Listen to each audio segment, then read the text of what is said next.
Assalamu alaikum, you're watching Views and News and I'm Faisal Rehman live from our Islamabad studios. Today we'll be talking about a very interesting development regarding the Indian illegally occupied Jammu and Kashmir.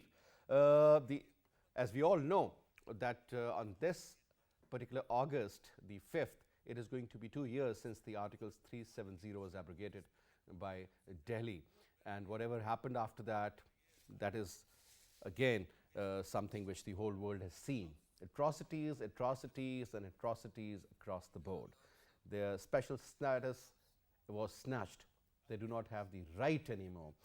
And interestingly, the Indian Prime Minister Narendra Modi today held a meeting with the Kashmiri leaders, but the most important component of that leadership, which is the true representation of the Kashmiri people, that is the Hurriyat leaders were not invited. Though all those who were the puppets of the Indian regime previously, even now, a couple of big names that include the People's Democratic Party's leader Mehbooba Mufti, or you talk about Umar Abdullah or his father Farooq Abdullah. They have been the chief ministers. All these three have been the chief ministers. But interestingly, now some development has taken place. Today we'll be talking about that, what sort of an impact it is going to have on the politics of the Kashmiri side. So quickly, let me go through the major agenda of today's program. Let me tell you about that. It says the Kashmiri politicians from Indian illegally occupied Jammu and Kashmir met Prime Minister Narendra Modi for the first time after the special status of the Indian illegally occupied Jammu and Kashmir was scrapped 2 years ago in 2019. The exact date was in August, that was the 5th. 14 Kashmiri leaders, including 4 former chief ministers, attended the meeting to chalk out the future political course of action in the IIOJK. The Senate unanimously adopted a resolution condemning the Indian illegally actions against the oppressed people of Indian illegally occupied Jammu and Kashmir and seeking pre-August 5, 2019 status for Kashmir. Senate passed the resolution in the wake of all parties meeting of IIOJK leaders called by Indian Prime Minister Modi. Talking about the Senate, that is about the Pakistani Senate here. And then India must restore the identity, autonomy and special status of the Indian illegally occupied Jammu and Kashmir through the restoration of the Article 370 and 35A. Now, this is the latest development. And to talk about this, let me quickly introduce you to our panelists. We have with us on Skype Abid, Latif, Sindhu Saab. Sindhu Saab is a writer, is a senior analyst. Thank you so much, Sindhu Saab, for your time, sir. Pleasure to have you on the show. And we have with us our all-time favorite Dr. Professor Riffat Hussain Saab. Needs no introduction, is a senior strategist and an IR expert. Dr. Saab, pleasure to have you on the show, sir. Thank you so much for your time. Well, thank you so much, Faisal. Sir, and we will also be joined in on the telephone by Brigadier retired Amjad Ali Saab, who is also a senior analyst, and we'll be talking to him over the telephone in a little bit as well. But if you allow me, Riffat Saab, let me put the first question to you, Dr. Saab. Dr. Saab, today's development, 4 of the former chief ministers that included the Abdullah family, Umar Abdullah, Farooq Abdullah, Mehbooba Mufti, and all those leaders whom we believe that they have a very pro-India stance, and perhaps they are not the true representation of the Kashmiri people. No Hurriyat leader was invited, neither they attended the conference. Now, first of all, sir, what seems to be the major agenda, the motive behind this particular move by the Indian Prime Minister Narendra Modi? Dr. Saab. Well, Faisal, the Indian agenda is very clear. Because one, that they want to seek legitimation of something horrendous that did to the Kashmiri people, to the entire state of Jammu and Kashmir on August 5th, 2019. Second, agenda is to find out what the selected leadership of the Kashmiris think about this issue. These are the leaders you have rightly referred to as favorites of the BJP, and they want to work with them.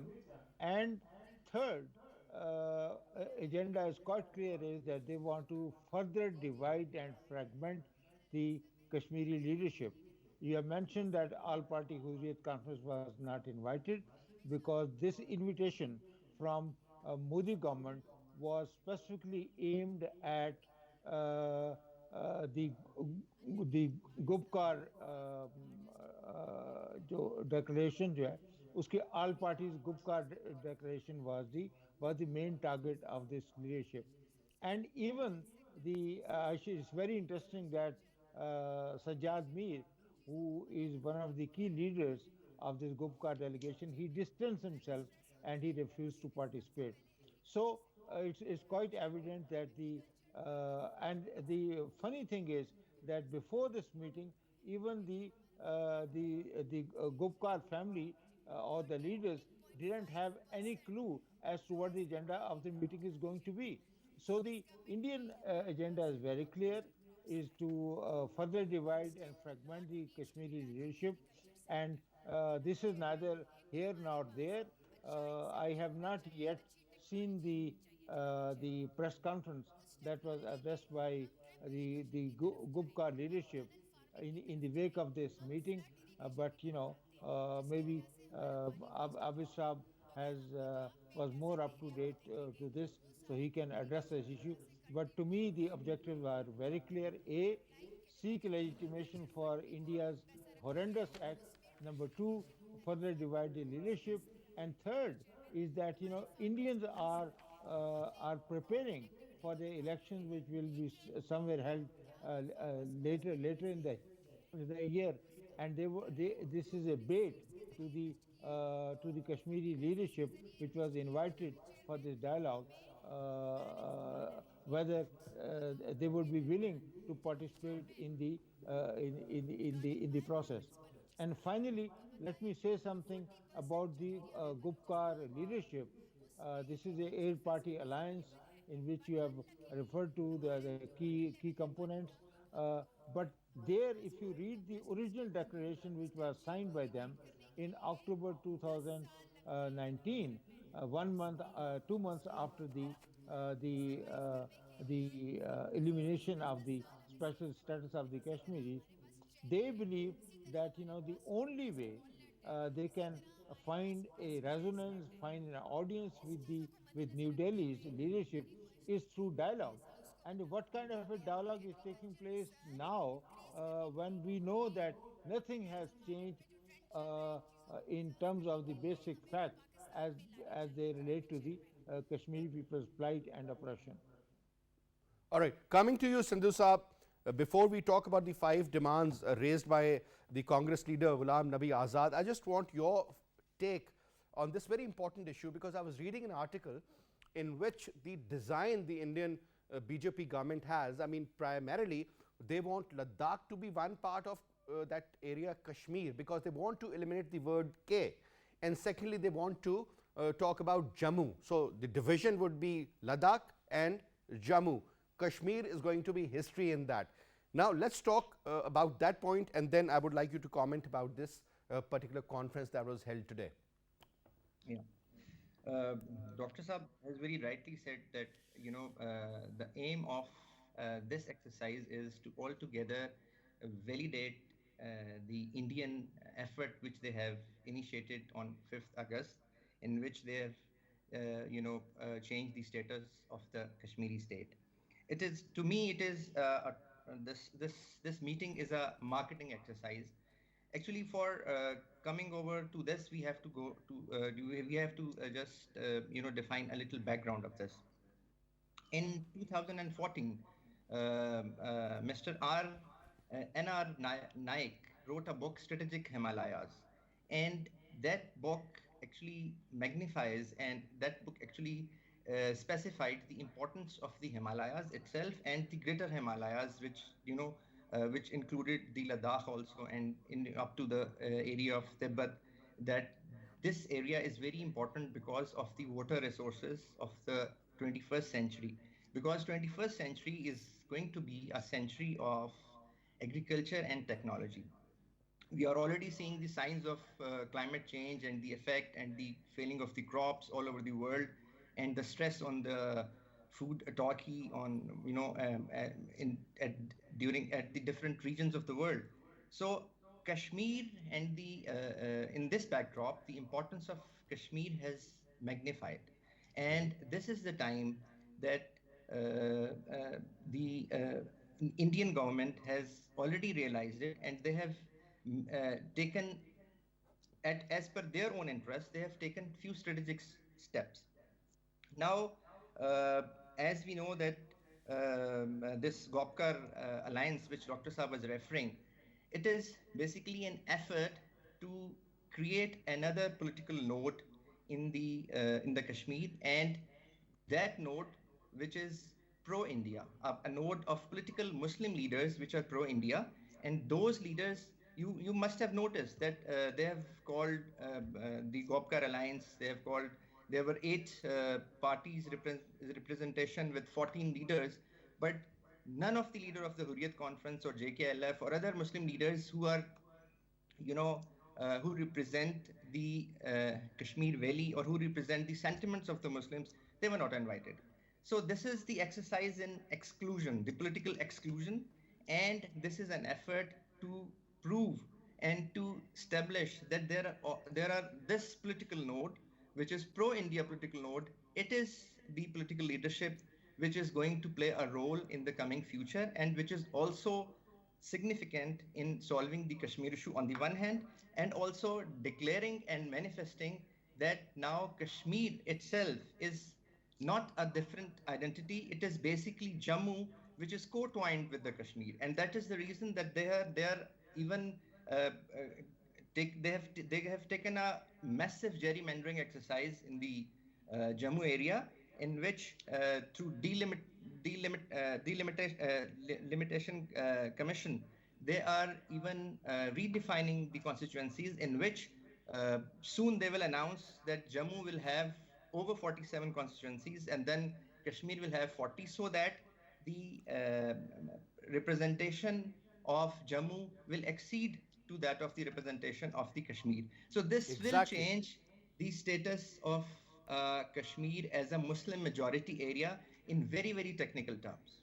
Yeah, this is exactly what I said, that, I read an article and this is exactly what was explained in that, because you're not only changing the demographics, but also changing the reality on ground. I mean, as far as the areas are concerned, I mean, this has been a very regular feature in certain areas. I mean, whenever we talk about this is kind of a demarcation of the area.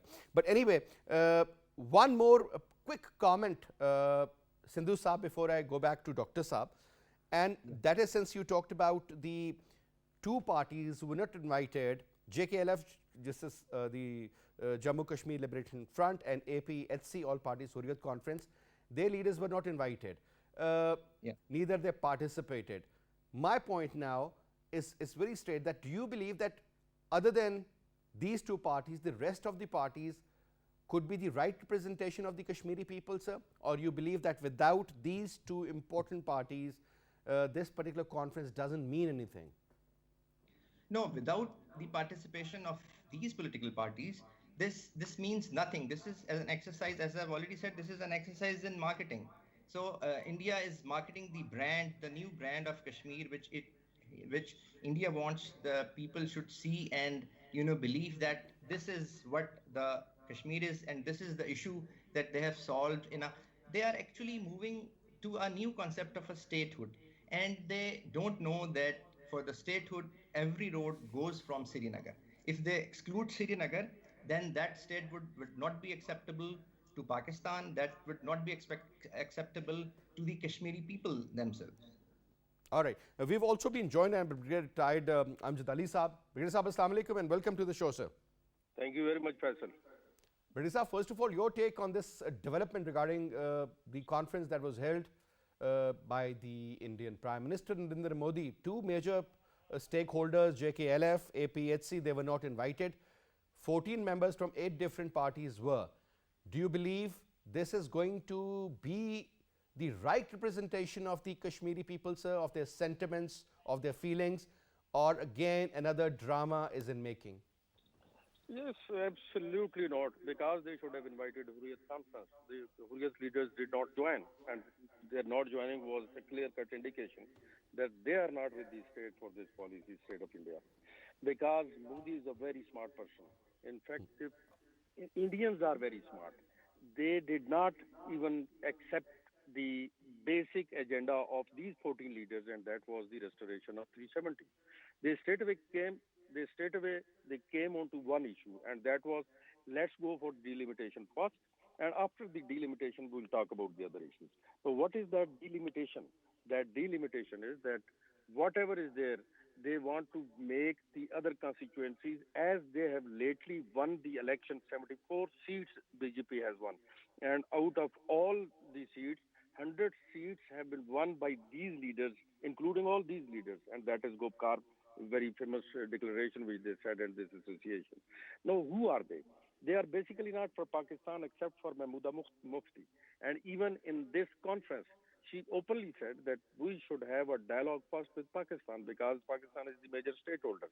And her remarks were not liked neither by Abdullah, this Farooq Abdullah, nor was liked by the Indian people and Prime Minister there, Modi. So therefore, this is just face saving after 2 years of this detention of the Kashmiris in their houses and detention of Kashmiris and abrogation of 370 and 35 capital A. They just wanted to know the pulse. And they have come to the conclusion that all these 14 leaders who were not part basically of the freedom of Kashmir have unanimously agreed to what Modi is saying. And statehood, my friend very rightly said that they want to bring a new concept of statehood. But statehood roads goes through Srinagar. Without involving Pakistan, they cannot do anything. And they'll now keep testing the pulse of these Kashmiri people that what are they up to, what are their requirements, and how would they take it. And the basic bet which has been put before them is we want peace in Kashmir, no more fighting, no more insurgencies, no more terrorist attacks. All right. Now, Brigadier sir, one more point. I mean, I'll be definitely talking about the points raised by Ghulam Nabi Azad, who was representing the Congress there.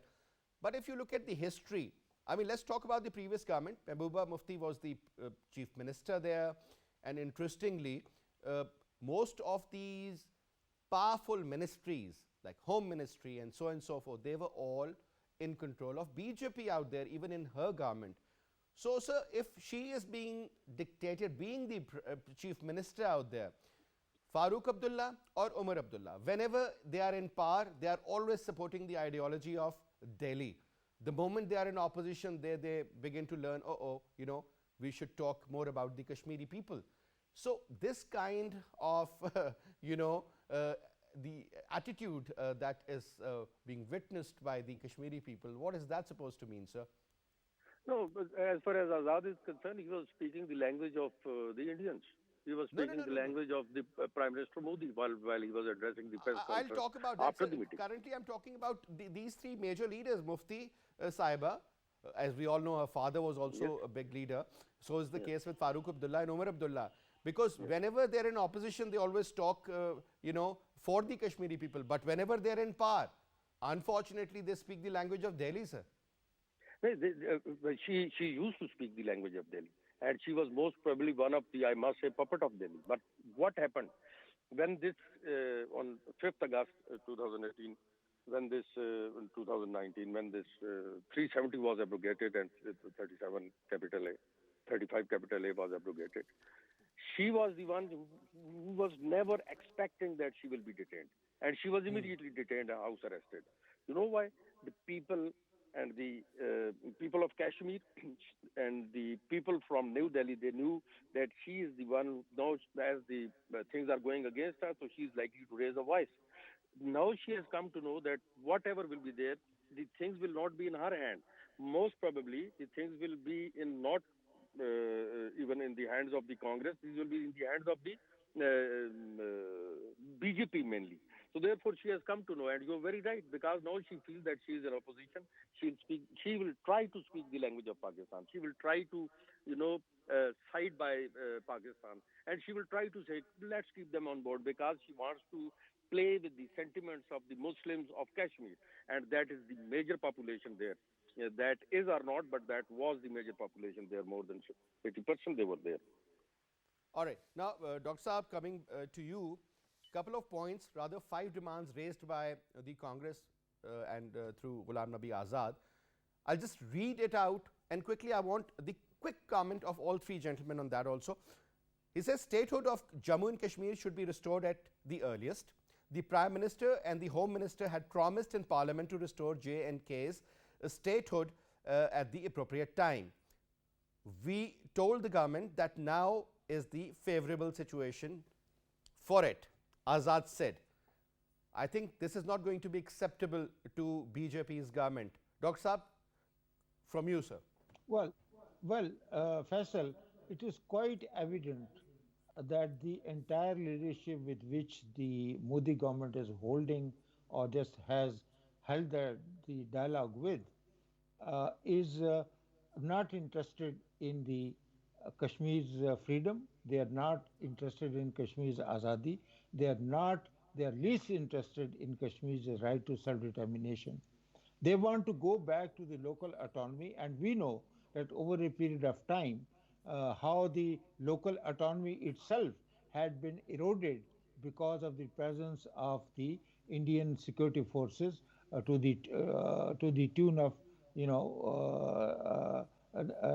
900,000 Indian soldiers.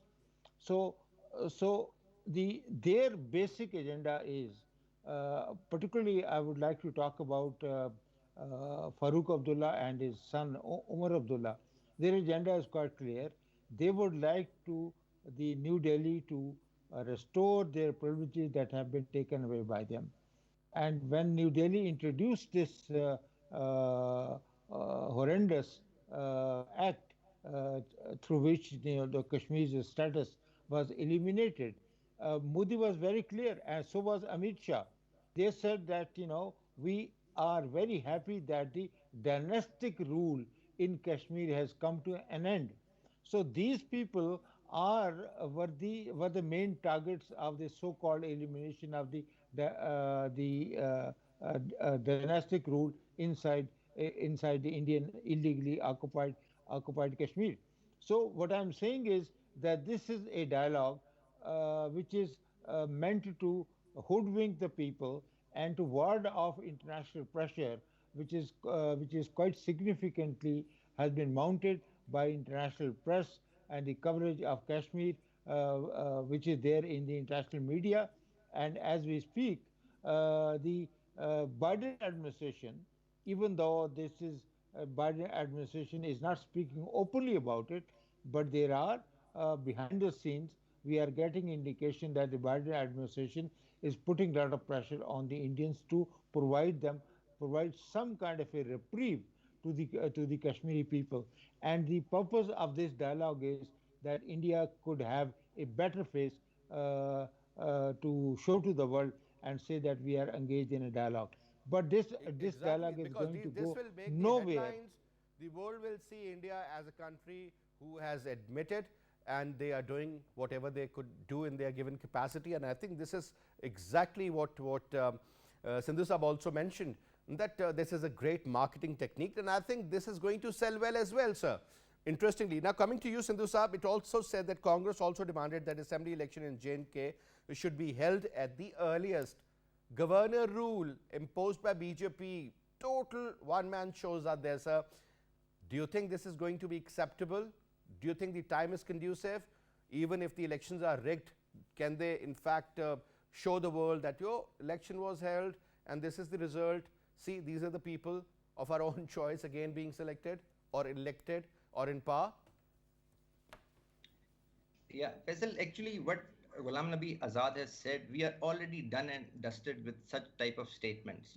I mean, this is, since decades, they're making such type of statements and trying to befool not only their local populace, but also the international, audience.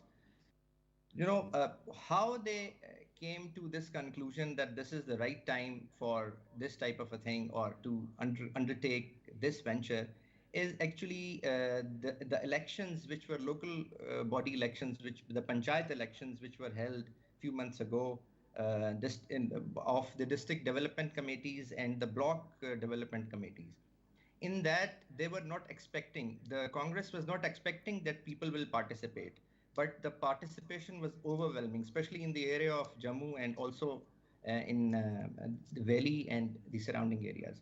So that gave them an opportunity, or that gave them a fillip to actually uh, sort of, as Dr. Saab has rightly said, to sort of create a wedge between the political leadership of the valley and also the Jammu, and also create a dual type of a hydra in as far as the leadership is concerned from the valley, and to validate and vindicate the same through the data or the result which they have got from the panchayat election. So in the coming elections, which is going to be held in the coming months, there is going to be a government which they will try to form a government in which the political parties favoring the India and the new leadership from the Jammu will participate and will also overwhelmingly made a government. This is my own conclusion, and this is, as far as I see, I think and I perceive that this is going to happen in the coming months. This is actually, we all in fact anticipate this is going to happen. Now, Brigadier Saab, another important point. It says Ghulam Nabi Azad said the Congress party also demanded that efforts must be made to ensure the return of Kashmiri Pandits and their rehabilitation. This is our moral responsibility. What sort of a difference will that make, sir, returning of those Pandits back and being in the mainstream? In fact, Congress has a very different viewpoint, Faisal. And whatever Congress said, if you had seen today after 3 p.m., the complete Indian media on different channels, they have been harping on this point.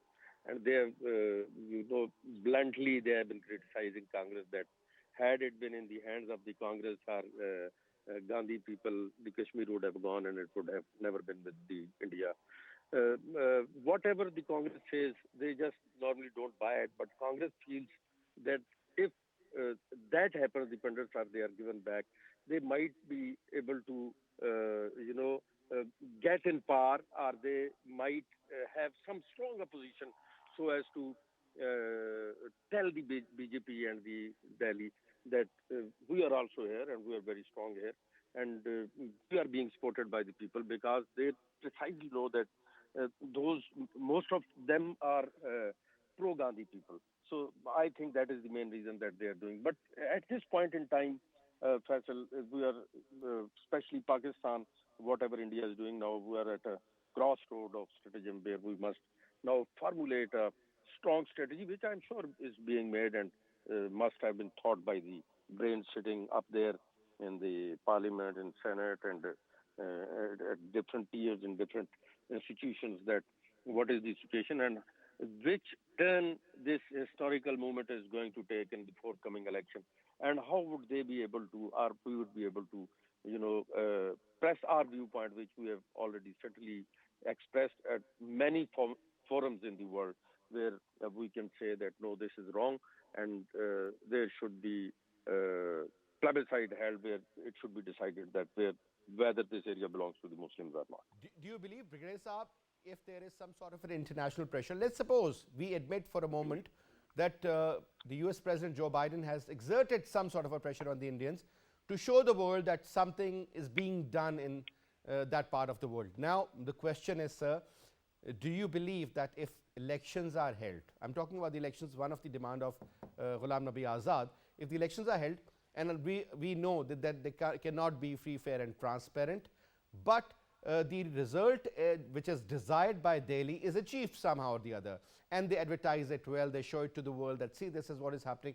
Do you think that is going to be the beginning of that particular plebiscite which we are talking about? And since the Indians have changed the demographics, they the kind of people who are now being settled there, the kind of pressure the Indian government through their forces they are exerting on the Muslims in particular, Do you think those desired results, which the Indians want, through hook or, I mean, whether by hook or crook, I mean, it totally depends on them, is if that is achieved, do you think that could be a slight indication of what the plebiscite could look like in the future, sir? This is what India really wants? Yes, this is what India wants because these 2 long years they have just been waiting, and I'm sure they have been.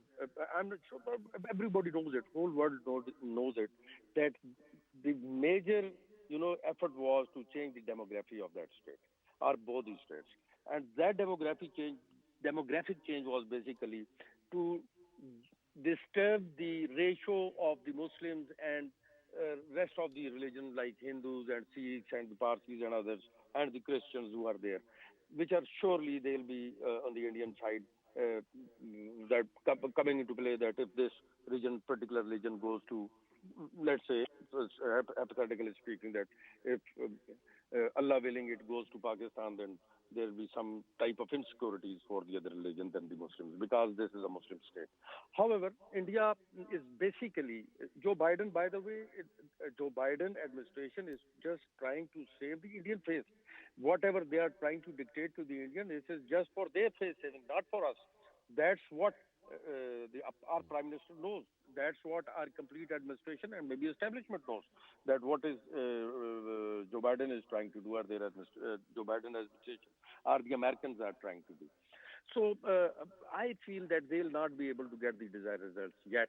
If the complete Hurriyat leadership, they wholeheartedly participate in this election process, and if they don't boycott these elections, I'm sure they'll not be able to get those results. And that automatically becomes that plebiscite which we are harping on this since last 73 years, that there should be a plebiscite where they want to go. And our main point is, as this is a Muslim majority area, and as per the partition plan, the Muslim majority areas have to go with the Pakistan, those who are contiguous with that particular state of India or state of Pakistan. All right. Now, Dr. Saab, another very important area. Obviously, we all know what happened once the abrogation took place of Article 370 and later 35A. So many people who were either students in particular raising the voice for freedom, social activists. You talk about so many other young leaders from various universities. They've all picked up, sent to various jails. You talk about the Hurriyat leadership. You talk about JKLF. I mean, most of these people are either in the jails or under house arrest. Now, sir, one of the demand again raised by Ghulam Nabi Azad, the former CM of illegally occupied Jammu and Kashmir, he said that Congress raise this particular point, that the government should release all social and political prisoners who were arrested, detained on or around August 5th. Do you think Narendra Modi is going to do that? Well, Congress can cry hoarse about its demand, but it will have no resonance, no impact on the Modi government. And there's one specific historical reason for which, if you allow me just a couple of minutes, Faisal, I would like to point this out, that once that has to do with the circumstances which led to the partitioning of Palestine. In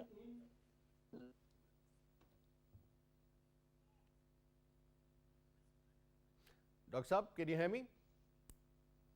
There were vigilante groups which were organized, and which were masterminded by the then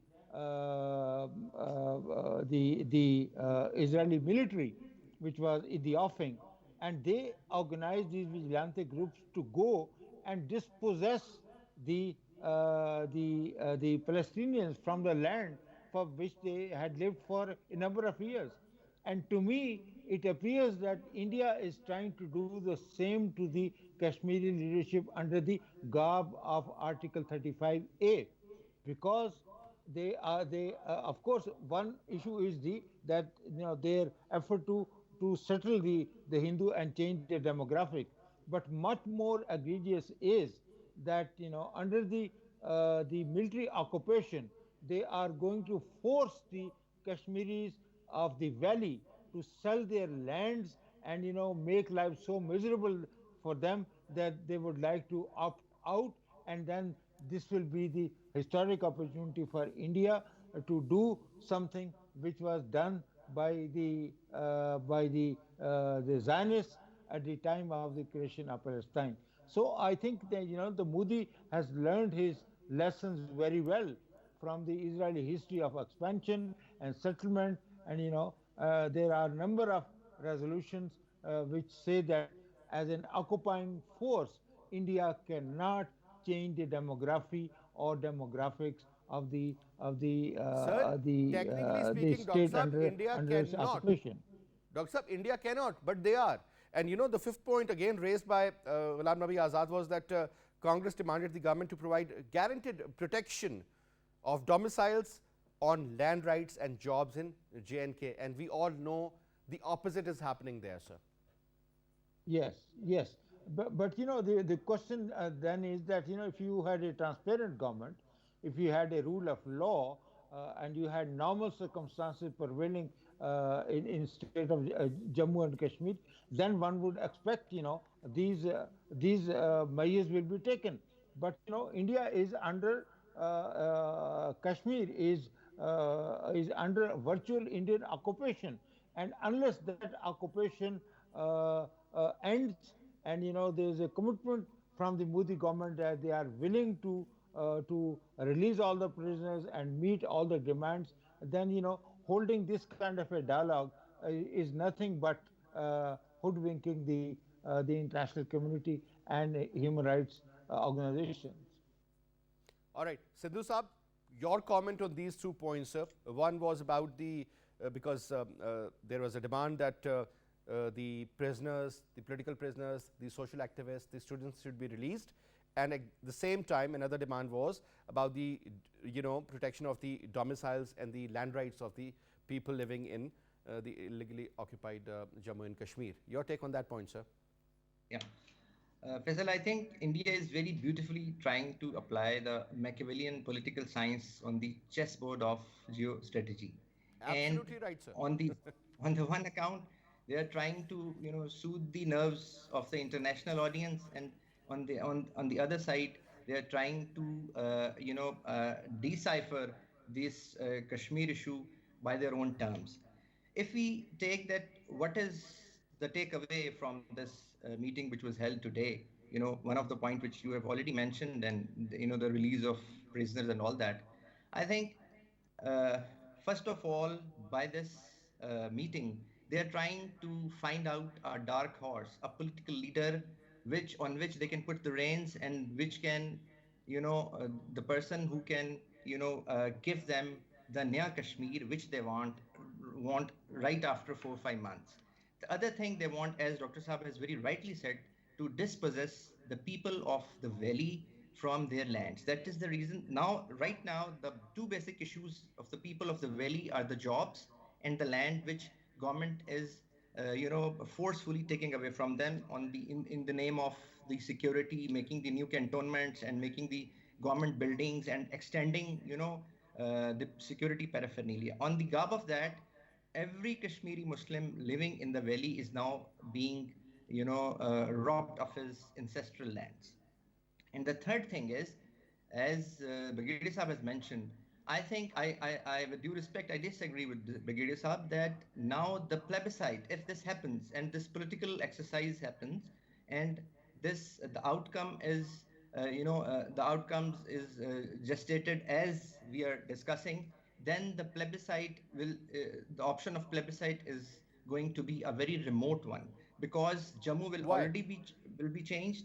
The valley, the status of valley will be diluted, and the most important thing, as Elvin Toffler, in the third wave, he has defined the three waves, and the fourth is the cultural one. Though the Kashmiriyat and the culture of the valley is also being changed. Once you change the population, once you force people, once you subjugate them, then the culture is also diluted. So, in a way, this exercise which India held today is the harbinger of a very negative change and the dilution of a stance of vis-a-vis Pakistan is concerned.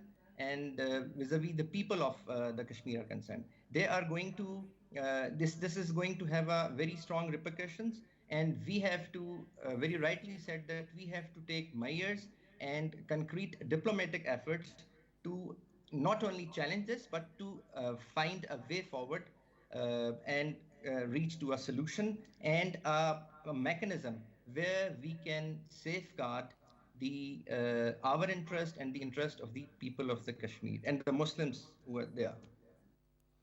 So that is exactly what it seems like. Now, Brigadier Saab, last quick comment for you on, obviously we did talk about the human rights issue, we did talk about so much more going on.